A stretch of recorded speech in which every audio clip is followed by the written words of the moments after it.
That NFC Championship game between Seattle and Green Bay may have been the best game I've ever seen in my life. That is exactly why we all are NFL fans and we love the sport of football. Just so many different things happened in that game. So many times you thought the game was over and it ended up not being so. The Seahawks captured the lead and then A-Rod goes right back and ties it. Then it heads to overtime. Man, there's just so many great talking points about this game. I can't even pick one to start, but I'll get into all of them next.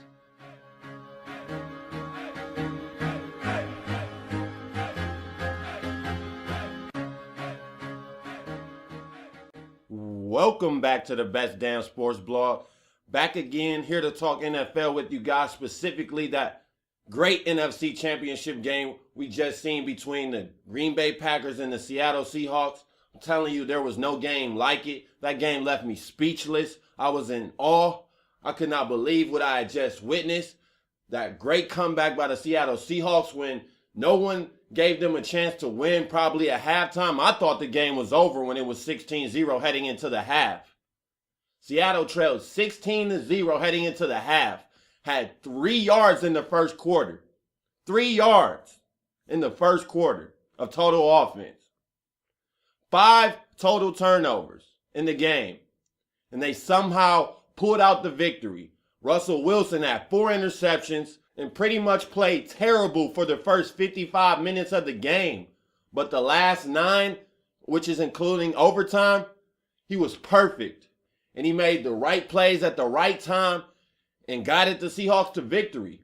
That was a very good story of redemption right there from Russell Wilson. And then him crying in the press conference just added to the narrative. Just a great comeback all around for the Seattle Seahawks. And they look to be a team of destiny at the moment. But I do want to speak on the Green Bay Packers because with 5 minutes left in the game, they had a 95% chance, according to Vegas odds, to win this game. And yet, they lost. And even going back to the first quarter, I thought Mike McCarthy had some questionable decisions he made that cost Green Bay this game. And I had tweeted out that Seattle's first 2 defensive stands following 2 turnovers to holding Green Bay to just 6 points will end up being the difference in this game. And it actually ended up being the difference. If Green Bay could have turned any of those first 2 possessions into 1 touchdown, I think Green Bay is in the Super Bowl right now. I mean, they were awfully close to the end zone on both field goal attempts. They were an 18-yard and a 19-yard field goal makes by Mason Crosby on their first 2 scores of the game, 2 field goals with short fields. Now, I somewhat understand McCarthy's point of view that you take the points in those situations in a big playoff game that has a Super Bowl berth on the line. But at some point, versus Seattle, you have to go out there and win it. Now, the first one I understood, you take the 3 points. But the second chance Seattle gives you, I would have went for it on 4th down and tried to get a 10-0 lead early on Seattle. Now, like I said, Green Bay went into halftime 16-0. Seattle could not get anything going at all. The running game was somewhat not even great in the first half either. But what changed the game and what gave the Seahawks a chance was in the third quarter when Pete Carroll made that gutsy call to call a fake field goal that ended up resulting in a touchdown, a perfect pass from the punter John Ryan to an offensive lineman. Perfectly executed, gutsy call, and it was a much needed call because I'm going to read you off Russell Wilson's halftime stats. At halftime, Wilson was 2 of 9 for 12 yards, no touchdowns, and 3 interceptions with a passer rating of 0. So Russell Wilson was non-existent in the first half, and he did nothing but contribute to Green Bay's success. 3 interceptions. And on 1 return of his interceptions in which Clay Matthews hit him, which I thought was a dirty hit, and he made his neck almost snap off his head, I thought Russell Wilson from that point was going to be shoddy because he was already playing pretty poorly, and then it looked like he possibly could have been concussed on that play. So from that point on, I thought Seattle was toast. And Green Bay's defense was playing great. Like I said, they had 3 first half interceptions, 4 turnovers in the first half, and they only led 16-0 and they had about 3 different short fields and were only able to muster up 16 points. Aaron Rodgers also on his first drive had a costly interception to Richard Sherman, which helped out the Seahawks a lot, not giving up points on that drive. But man, this game, there's just so many points to touch on in this game. It was just so amazing.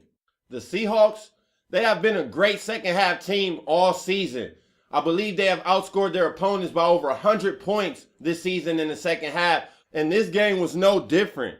In the second half, the Seahawks outscored the Green Bay Packers by a total of 28-6 in the second half. 28-6. That's a 22-point difference, and that includes overtime. Green Bay allowed Seattle to score 3 touchdowns on 3 consecutive drives, which resulted in the loss. Green Bay played great defense throughout the first half and even most of the second half.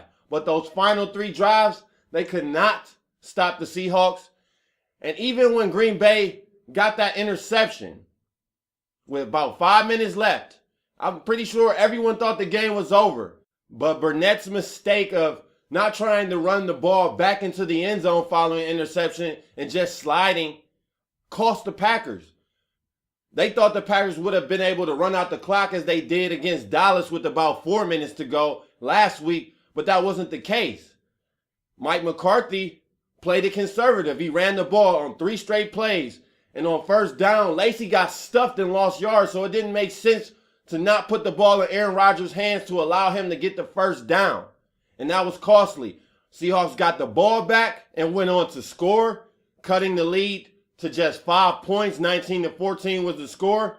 And then came the onside kick. And of course, in that situation, Green Bay, they were looking for the onside kick. They knew that Seattle had no other way of possibly winning this game without an onside kick. So what does Green Bay do? They put out their special hands team, which are the people they feel can catch the ball the best. And of course, Brandon Bostic fumbles it. Seattle is able to recover, and Brandon Bostic will forever live in infamy because of that. And the rest is history. Beast Mode went beast mode on their last drive, got in the end zone, and then Russell Wilson made an incredible throw across his body to convert the 2-point conversion to give Seattle a 3-point cushion, which was very necessary because Aaron Rodgers had about 2 to 3 quick big play throws, and all of a sudden Green Bay was on Seattle's side of the field. Green Bay ends up settling for a field goal. We go to overtime, and Seattle wins the coin toss. Russell Wilson drops in a perfect pass to Doug Baldwin down the sideline. And then after that, hit them with a perfectly placed pass to Jermaine Kearse in the end zone to win the game. That was an epic ending, amazing game. And we had to give it up to Russell Wilson. After throwing 4 interceptions in the game, he was still able to make the biggest play in the biggest moment when necessary. You got to give it to him. He's clutch. He might have played terrible the whole game, but when Seattle needed him most, he got the job done.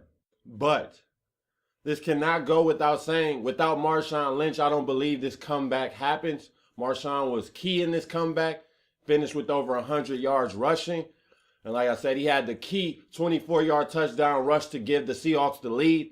So, yes, Wilson played great. Yes, Wilson had a great comeback story within the game by bouncing back from 4 interceptions to make the play of the game to win the game.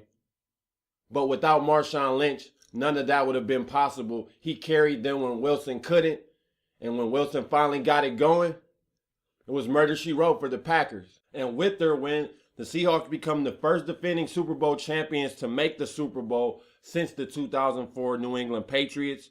And Russell Wilson is now a perfect 10-0 against quarterbacks who have won a Super Bowl. 10-0 versus Brady, Rodgers, Breeze, and both Mannings. And since the start of the 2012 season, the Seahawks are 26-2 at home, including the playoffs. It's really a good question to ask. Is this a dynasty in the making? We haven't seen a repeat champion since the Patriots. Will they be able to repeat as champions as they go on to face the Patriots? That I will get into in a different podcast. This is just about Seattle and Green Bay. Green Bay, they gave this game away. They should have won this game.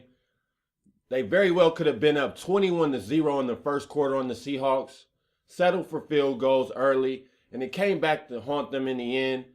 Their defense broke down in the second half, wasn't able to stop beast mode, wasn't able to stop Russell Wilson in the pass game when it was necessary. Despite the 4 interceptions, when they needed Russell Wilson to make a big play, he made them. Perfectly placed passes to Baldwin and Kearse to end the game. Salute to Russell Wilson. The Seahawks are headed to the Super Bowl, and that NFC Championship game may have been the best playoff game I've seen. I know it has been at least in the last 4 to 5 years. And what's also another astonishing stat, that was the 4th straight NFC Championship game that has been decided in the last 10 seconds of a game or a walk-off play in overtime. That's crazy. That's just how amazing the NFL is. It doesn't get much better than this. And with the Patriots and Seahawks as the Super Bowl matchup, it is going to be a great game. You got Brady fighting for his 4th ring. And you got Russell Wilson and the Seahawks fighting to become back-to-back champs since the Patriots. Great matchup. It's going to be a great game. I'll tell you my predictions on the next podcast.